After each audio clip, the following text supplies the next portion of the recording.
Powered by the Montana Television Network. This is the 10 o'clock news on KPAX, Montana's news leader.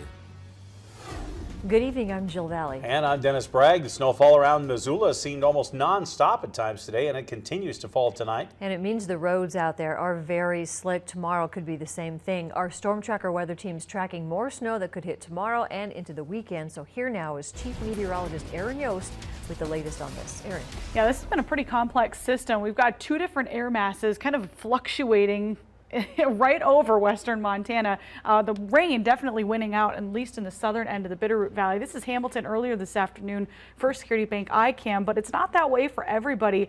Pretty much north of Interstate 90 has remained all snow this whole event, but a lot of us will continue to see that rain-snow mix, if not a full switch over to rain overnight tonight. We do have winter weather highlights that cover all of western Montana through 11 o'clock tomorrow morning, and as Jill mentioned, roadways very slick, chains required on towing units over Lookout and McDonald Pass is currently more on the way. To keep an eye on these changing conditions, again, you can always download our free app for your mobile device. It's the KPAX Storm Tracker weather app. You can get on-the-go forecasts from our weather team. It's free in the Google Play or the App Store. Slick roads are a real problem tonight with multiple crashes. One woman dead after a car accident that happened between Columbia Falls and Whitefish, leading to a second crash at the same location. Trooper John Underwood with Montana Highway Patrol tells us the first crash involved two cars, a dump truck and a passenger car, two vehicles there. The dump truck was headed west on Highway 40, approaching the intersection of Dillon Road, when the driver of the car heading east lost control of her car and crossed the center line. The driver of the dump truck was unable to avoid the car, hitting it in the back. The woman died at the scene. Immediately after that first crash, two vehicles collided while trying to avoid the wreckage. People in both those cars were taken to the hospital with non-life-threatening injuries. Trooper Underwood says road conditions and speed are suspected factors in that fatal crash, but it remains under investigation. The avalanche danger has been hiked to high in the southern Missions and Swan ranges. Travel in avalanche terrain not recommended because considerable avalanche danger exists. This according to the West Central Montana Avalanche Center. Logan King says the southern Missions and southern Swan mountain ranges have taken the brunt of the storm so far, and there's more snow that's just going to stress that snowpack even more. With a high avalanche warning out there, it might deter some people from going out there and enjoying the backcountry in Montana, although it does not mean you have to avoid it altogether. You need to pack the right equipment, like a transceiver, to send and receive a signal to members of your group. That can help keep you safe in the event of a slide. Having a shovel and an avalanche probe can also help, but mostly understanding your surroundings is the best way to have fun while being safe out in the backcountry.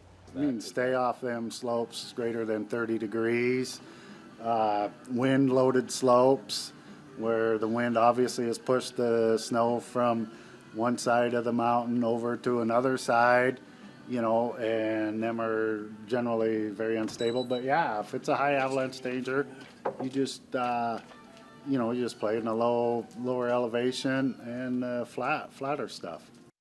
So make sure you check avalanche conditions before you head out this weekend. We have a link on our website. Former Ravalli County Treasurer Valerie Stamey is appealing a U.S. District Court ruling which threw out her wrongful termination suit against Ravalli County commissioners and other parties.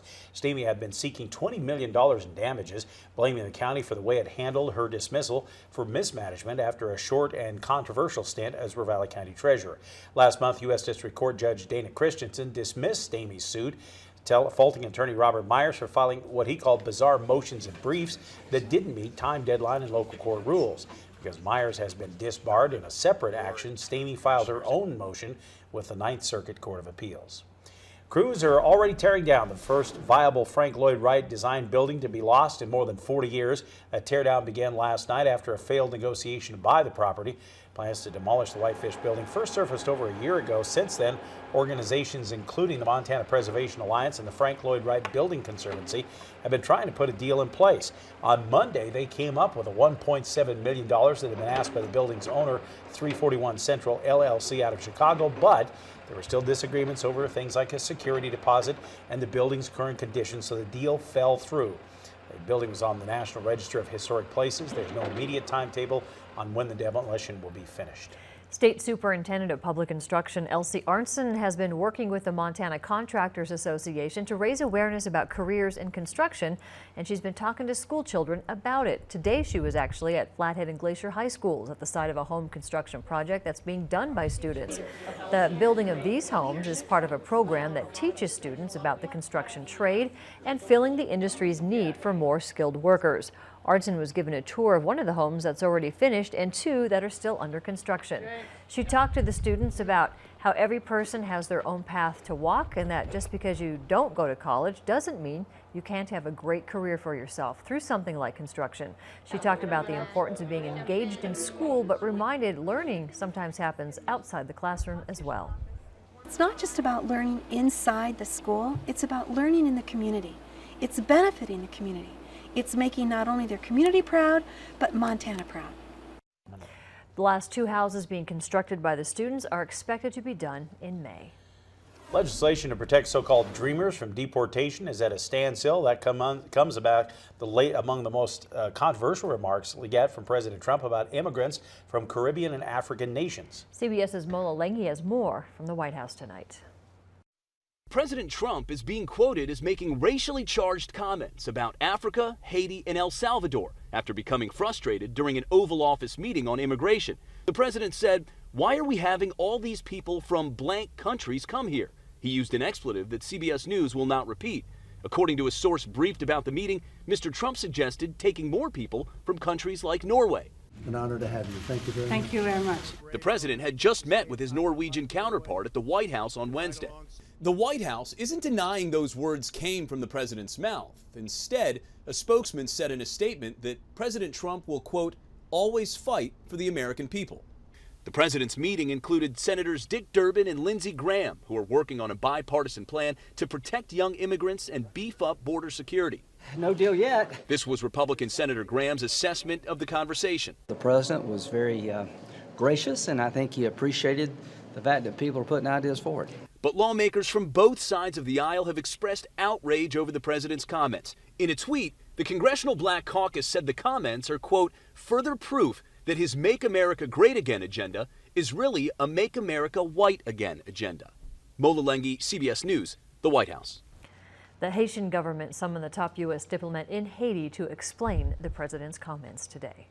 Search and rescue crews, it's been hard, dangerous work, but they are making progress in Southern California in that area of deadly mudslides. At least 17 people have been killed. They're still searching for those who are missing in the mud. CBS's Chris Martinez has the latest. Crews are working to move mountains of mud from downtown Montecito, the small community hit hardest by the deadly storm and mudslides. Search and rescue teams are still combing through neighborhoods, checking damaged homes for any signs of life. I have a few friends that they're missing their parents, brothers, stuff like that, and they don't know where they are. Only about 9,000 people live in this part of Santa Barbara County. Montecito is home to many celebrities, including Oprah and Ellen DeGeneres, both of whom have expressed concern for the people affected in this community. It's not just a wealthy community. It's filled with a lot of different types of people from all backgrounds. There are people who are missing family members. They're finding people and bodies. And among those confirmed dead, Rebecca Riskin, a well-known area real estate agent, Roy Roeder, founder of a private Catholic school, Jim and Alice Mitchell, and Josie Gower. A neighborhood this small, every single name that turns up is someone's dad, someone's cousin, someone's teacher. And that's got to be the worst part of it all, I think. And in Los Angeles County, new video shows the intensity of the floods. This Prius was carried off when a nearby debris basin gave way. Much of Highway 101, the main road between Los Angeles and Santa Barbara, remains buried under several feet of dirt. Chris Martinez, CBS News, Montecito, California. The 101 should reopen on Monday. More than 500 homes in Montecito have been damaged or destroyed. Now, how do you clean up the mud? Where do you put it? That's one of the worst things because it's so saturated. Like we said the other day, you move it and you have more water come in, and it's a tough assignment. There's no doubt about it. A long time before that community is back to normal. Well, coming up, Aaron is tracking more snow heading into the weekend. The latest on our winter weather coming up next. Plus, it's filing day in Montana as candidates pay to get their names on the ballot for all the different races. We'll take a look at the state races and our Campaign 2018 coverage coming up.